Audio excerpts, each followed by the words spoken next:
The canyon didn't have a name on any map Clayton Reed had ever seen. He'd been tracking the sorrel mare for 3 days, stolen from his ranch by someone who knew enough to cut the fence, but not enough to cover their tracks. The prince led him east, into the broken country where the mesas crumbled into shadow and the air tasted like copper and old stone. By the third afternoon, the tracks vanished into a ravine so narrow his horse had to turn sideways to enter. Clayton dismounted, leading the animal by the reins. The walls rose 30 feet on either side, slick with seepage and streaked with mineral stains that looked like dried blood. His boots crunched over shale. The silence pressed against his ears. Then he heard it. A voice small, singing. He stopped. The melody was broken, half-remembered, the words wrong or missing entirely. A child's voice, thin as wind through wire. Clayton's hand moved to the rifle on his saddle, then stopped. He listened. The singing came from ahead, somewhere deeper in the ravine. He tied the horse to a scraggly juniper and walked forward, stepping carefully over loose rock. The canyon widened into a shallow bowl, and there, tucked into the base of the cliff, was a cave. Not a deep one, just a hollow in the sandstone, maybe 15 feet across, shadowed and cool. And in front of it, crouched on her knees in the dirt, was a little girl. She couldn't have been more than 5.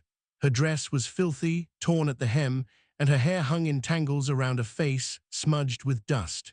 She was arranging rocks in a circle, humming that broken song, and she didn't look up when Clayton stepped into the clearing. "Hey," he said quietly.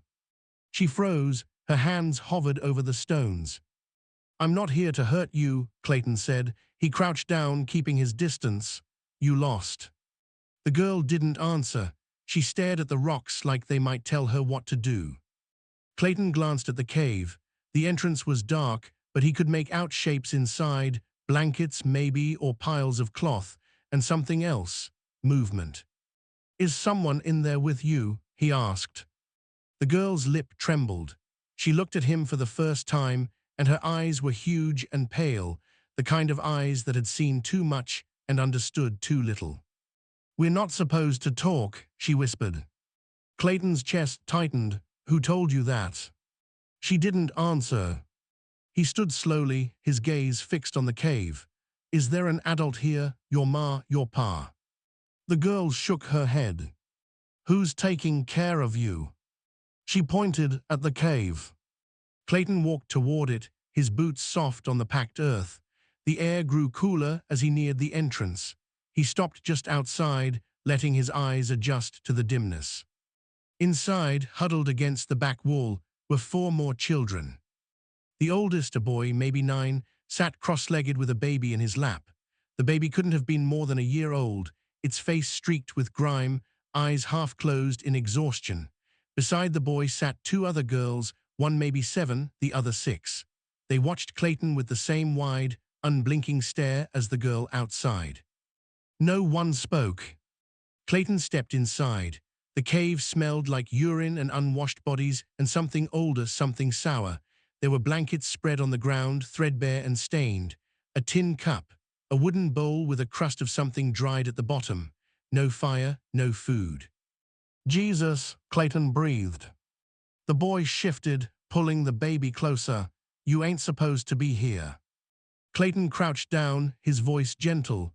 "What's your name, son?" The boy stared at him. His face was gaunt, his cheekbones sharp beneath skin that looked like parchment. His shirt hung off his shoulders like a sack. "I don't know," the boy said finally. Clayton blinked. "You don't know your name." The boy shook his head. "What about them?" Clayton gestured to the others. "Do they know theirs?" The boy looked at the girls. One of them, the 7-year-old, opened her mouth, then closed it again. The other just stared at the ground. "We're not supposed to say," the boy whispered. "He said if we say, he'll know." Clayton's blood went cold. "Who'll know?" The boy's jaw tightened. He didn't answer. Clayton looked at each of them in turn. 5 children, the oldest 9, no names, no parents, living in a cave in the middle of nowhere like animals. "How long have you been here?" Clayton asked. The boy shrugged. Long time. Days, weeks. I don't know. Where's your family? Don't have one. You had to come from somewhere. He brought us, the boy said sharply, and he's coming back. The words hung in the air like smoke. Clayton felt his pulse quicken. Who brought you? The boy didn't answer. He just stared at Clayton with those ancient, hollow eyes.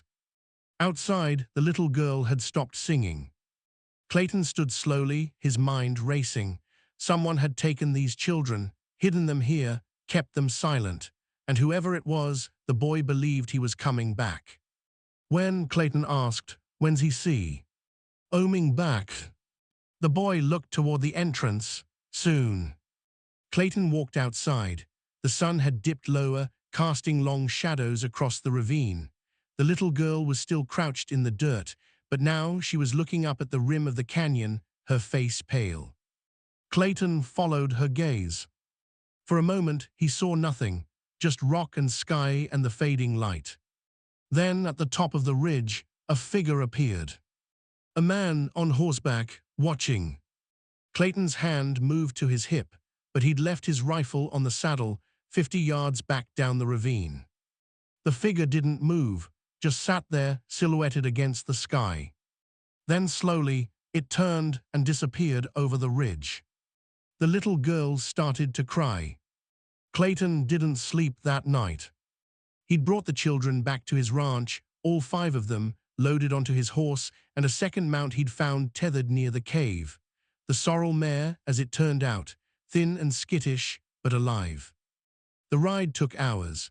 The baby cried the whole way, a weak, raspy sound that barely carried over the wind. The oldest boy sat in front of Clayton, stiff and silent, his eyes scanning the horizon like he expected something to come racing out of the dark. What's your name? Clayton had asked again, halfway back. The boy didn't answer.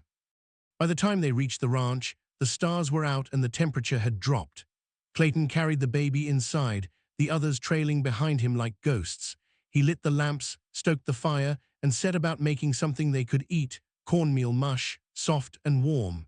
The children devoured it without a word, their hands shaking as they scooped it into their mouths. Clayton watched them from the doorway. They didn't speak, didn't ask questions, just ate and stared at the floor like they were waiting for permission to exist. When they finished, he led them to the back room, his storage space mostly, but it had a bed and a window. He piled blankets on the floor, and the children curled up together in a heap, the oldest boy on the outside, the baby in the center. You're safe here, Clayton said. The boy looked at him. No, we are not. Now, hours later, Clayton sat at the kitchen table with a cup of coffee gone cold, and a choice he didn't want to make. He could ride into town, tell the sheriff, hand the children over, and let the law sort it out. But the law in Red Bluff was one man, Sheriff Talbot, 63 years old, half-blind, and more interested in staying out of trouble than finding it. If Clayton brought him 5 nameless children and a story about a man on a ridge, Talbot would shrug and say they'd come from some squatter camp or a widow who couldn't feed them. He'd put them in the church basement and forget about them by Sunday. And whoever had taken them would come looking. Clayton knew that as sure as he knew, the sun would rise.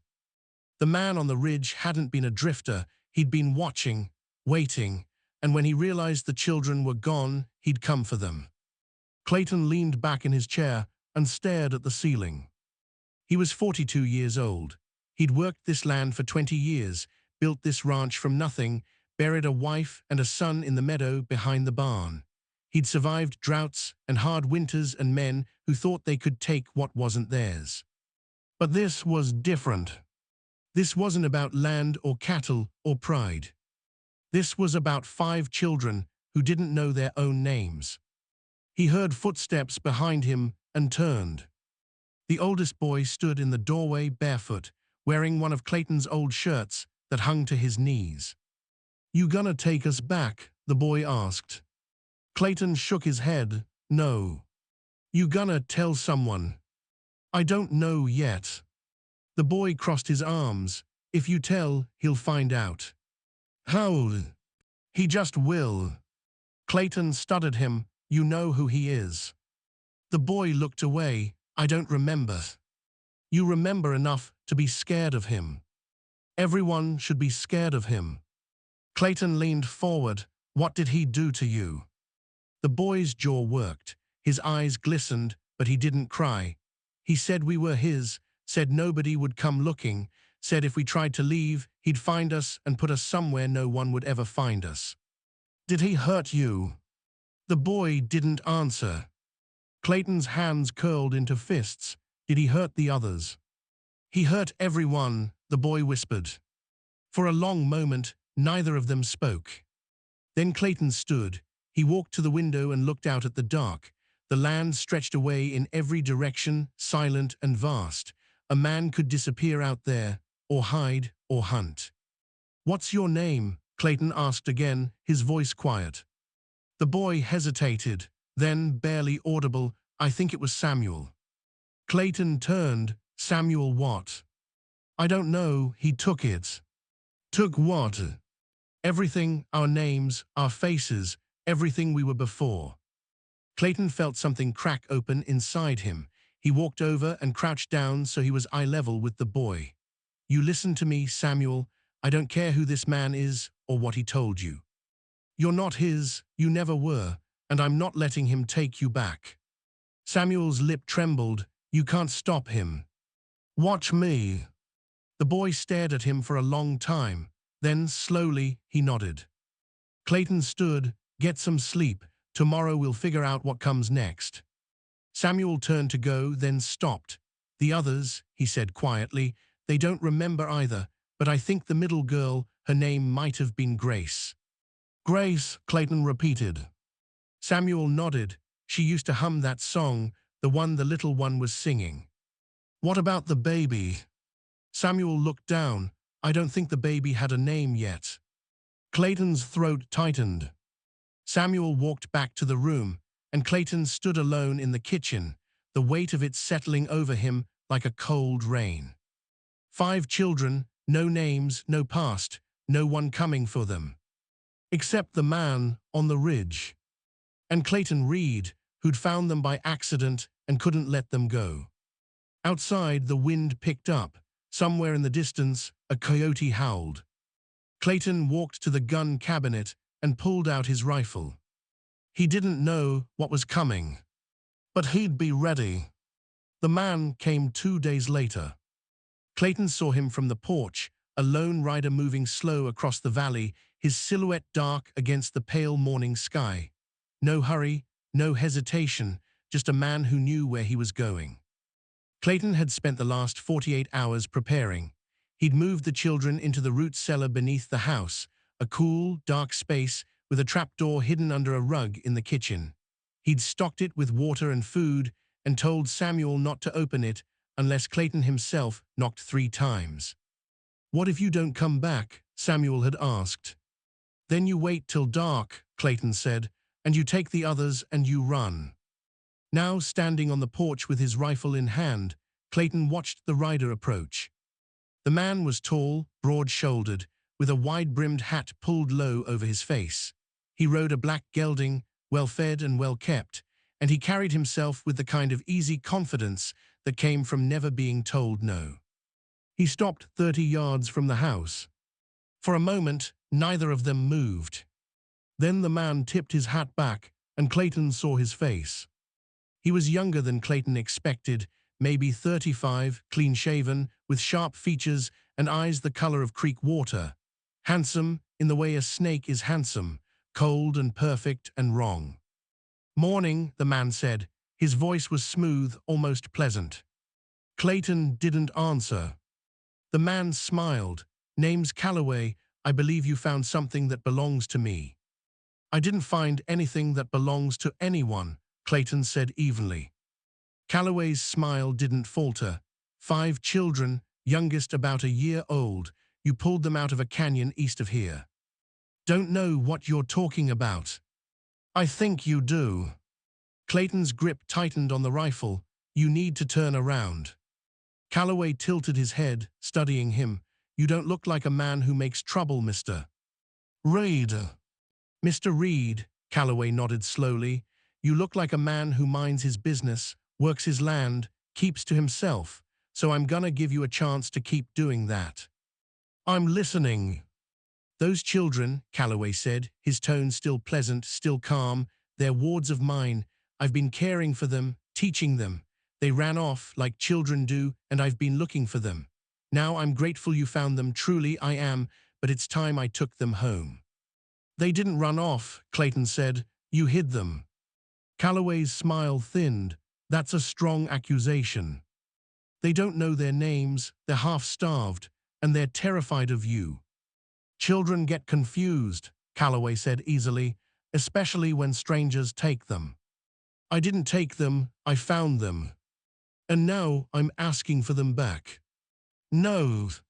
The word hung in the air like a gunshot. Calloway's smile disappeared. He leaned forward in the saddle, his hands resting on the horn. Mr. Reed, I don't think you understand the situation. I understand just fine. Those children are mine. Legally, I have papers. Then you can show them to the sheriff. Calloway laughed a short, sharp sound. The sheriff, Talbot, he shook his head.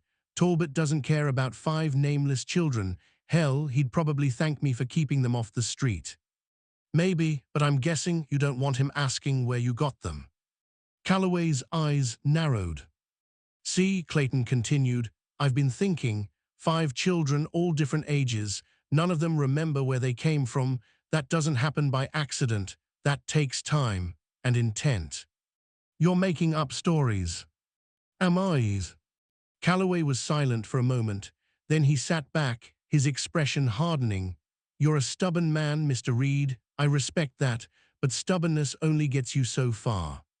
That a threat? It's a fact. Clayton raised the rifle, not aiming, just lifting it enough to be seen. I'm gonna say this once. Those children are staying here. You come back, I'll put a bullet in you. Calloway stared at him. The pleasant mask was gone now, replaced by something colder, something reptilian. You'd kill a man over children that aren't even yours. Yes. Calloway's jaw tightened. Then slowly he smiled again, but this time it didn't reach his eyes. You're making a mistake. I've made plenty. Calloway turned his horse, then paused. He looked back over his shoulder. You have a nice ranch here, Mr. Reed.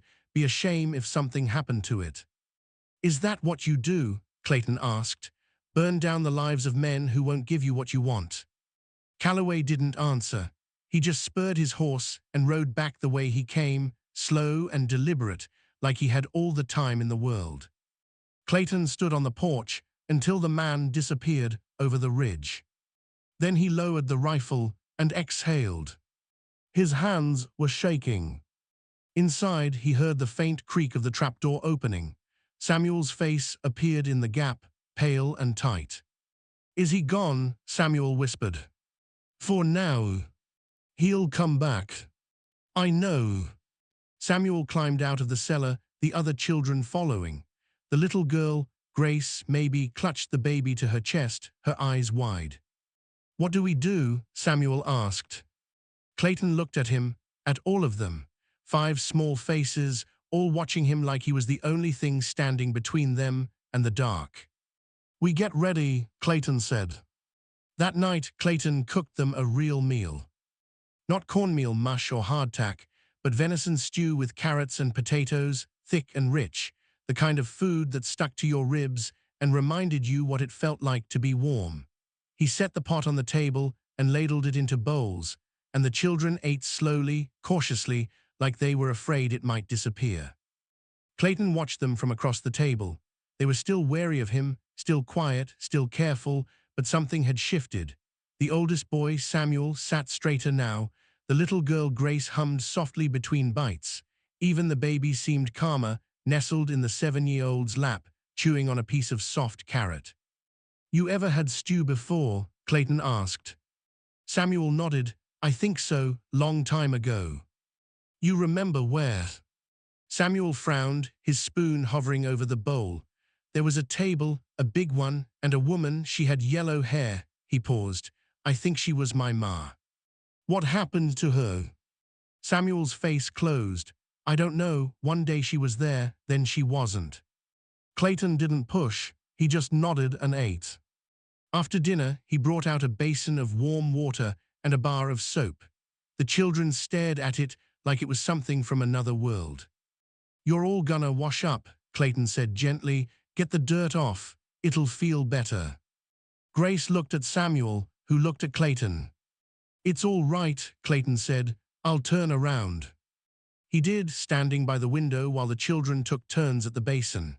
He heard the splash of water, the quiet murmurs, the baby's sleepy cooing. When they finished, he turned back and saw them standing there, damp and clean, their faces pink and raw. They looked like children now, not ghosts. Better? Clayton asked. Samuel nodded. Clayton found them clothes, old shirts of his, cut down and tied at the waist. They were too big, but they were clean, and they didn't smell like fear and filth. He laid out blankets by the fire, and the children curled up together the way they always did, like a litter of pups. Clayton sat in his chair, the rifle across his lap, and watched them. Mr. Reed, Samuel's voice was quiet. Yes. Why are you helping us? Clayton was silent for a moment. He thought about his son, Thomas, who'd been 6 when the fever took him. He thought about his wife, Mary, who'd followed a year later, her heart broken beyond repair. He thought about the silence that had filled this house ever since. Because someone should have helped you a long time ago, Clayton said finally. Samuel stuttered him, are you gonna keep us? I don't know, haven't thought that far yet. Calloway said nobody wanted us, said we were easier to lose than keep. Clayton's jaw tightened. Calloway's a liar. How do you know? Because I've met men like him before, men who think people are things they can own. Clayton leaned forward. But you're not things, you're children, and somebody out there is missing you. What if they're not? Samuel whispered. What if nobody's looking? Clayton didn't have an answer for that. Grace sat up, the baby still in her arms. Can I ask you something? Course. Do you have a family? Clayton's throat tightened. I did once. Where are they? Gone. Grace was quiet for a moment. Then, do you miss them? Every day. She looked down at the baby. I don't remember mine, but I think I miss them anyway. Clayton felt something crack inside him, something he'd kept locked up for years.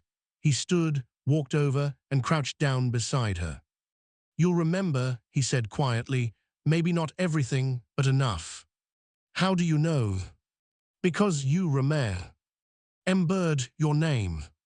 Grace blinked, then slowly she smiled, just a little, just enough. Clayton reached out and rested a hand on her head. Her hair was still damp from the washing, soft and clean. She leaned into his palm, just slightly, and closed her eyes. Mr. Reed, Samuel said. Clayton looked over. If Calloway comes back, Samuel said, his voice steady, we'll fight too.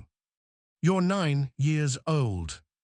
I'm old enough to throw a rock. Clayton almost smiled.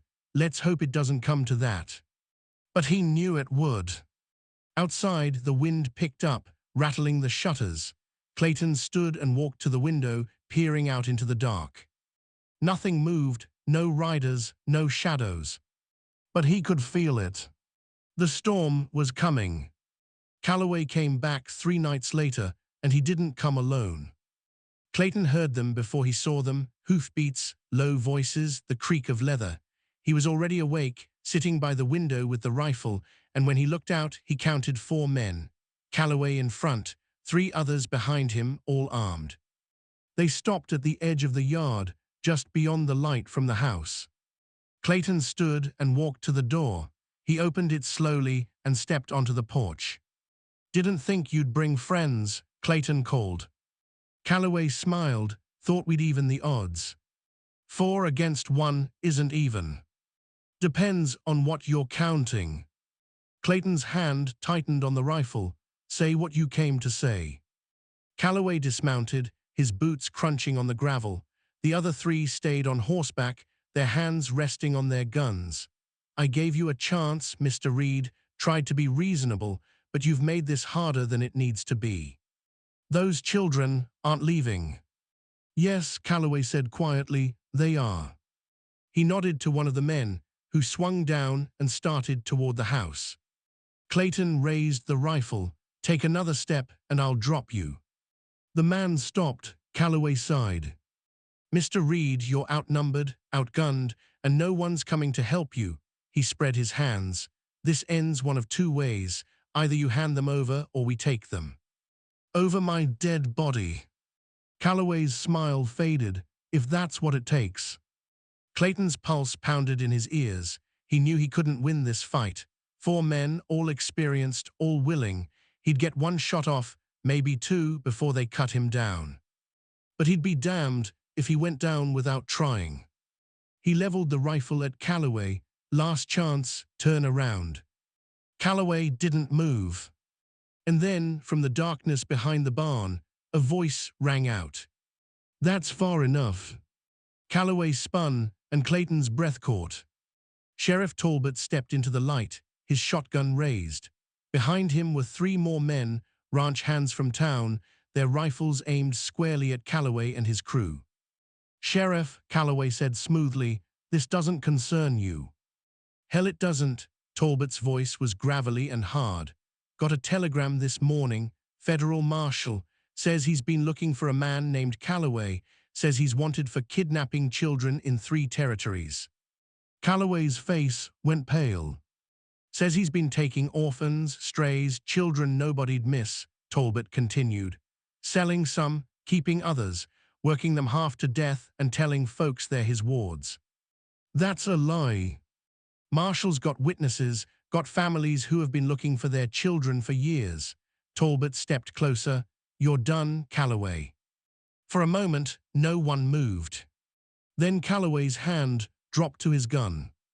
Clayton fired first. The shot cracked through the night, and Calloway staggered back, clutching his shoulder.